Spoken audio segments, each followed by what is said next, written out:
आज हम बनाने वाले हैं बेबीज़ और किड्स के लिए एक हेल्दी पराठा जो 10 मिनट में बन के रेडी भी हो जाता है और बच्चों को बहुत पसंद आता है और बहुत सॉफ्ट रहता है।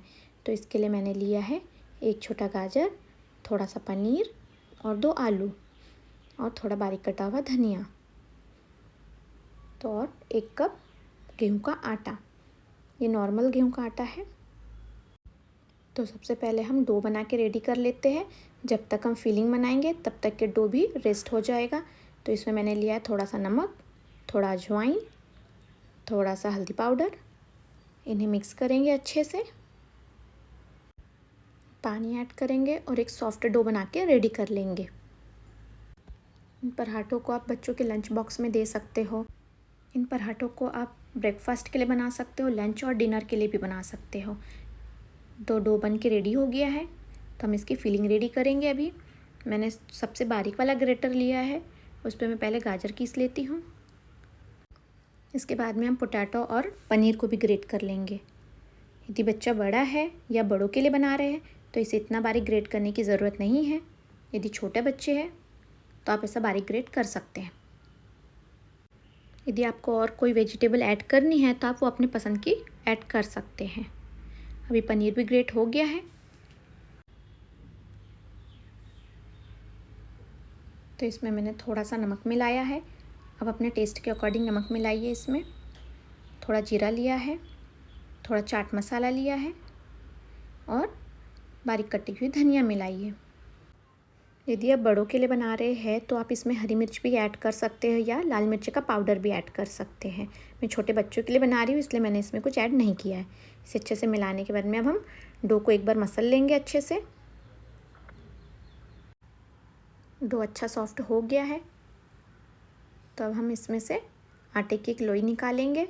आप अपने अकॉर्डिंग बड़े छोटे बनाने के लिए कम ज़्यादा कर सकते हैं।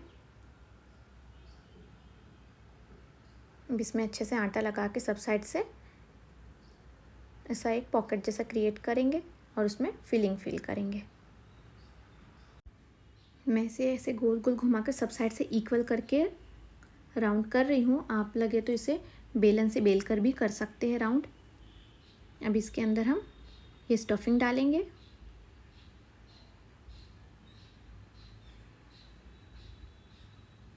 अच्छे से दबाकर प्रेस करके भर देंगे।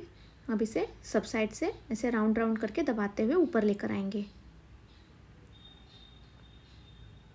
अभी इसका अच्छे से पैक कर देंगे ताकि ये फूटे नहीं।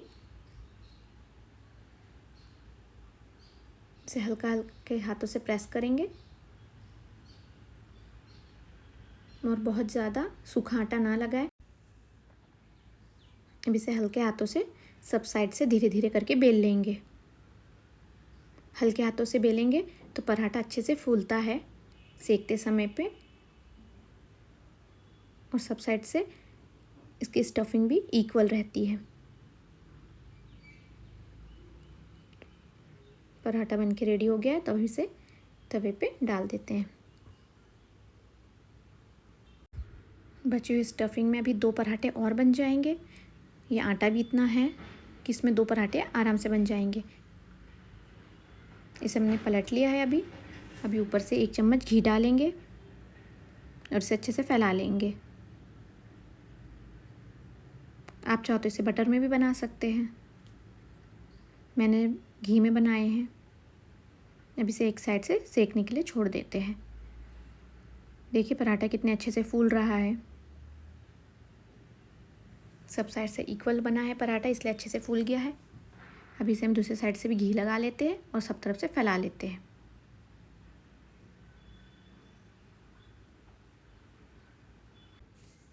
पराठा एक साइड से सीख गया अच्छे से, तो इसे दूसरे साइड से भी सेक लेते हैं। पराठा बनके रेडी हो गया है, तो इसे निकाल लेते हैं। आप इस पराठे को फ्रेश कर्ड के साथ में बच्चों को खिला सकते हैं। तो बनके रेडी है हमारा पराठा। रेसिपी पसंद आई हो तो मेरे चैनल को सब्सक्राइब कीजिए, रेसिपी को लाइक और शेयर कीजिए, और रेसिपी कैसे लगी कमेंट सेक्शन में ज़रूर बताइए। एक बार हम पराठे को ओपन करके चेक कर लेते हैं कि स्टफिंग कैसे फैली हुई है सब साइड से, वो चेक कर लेते हैं।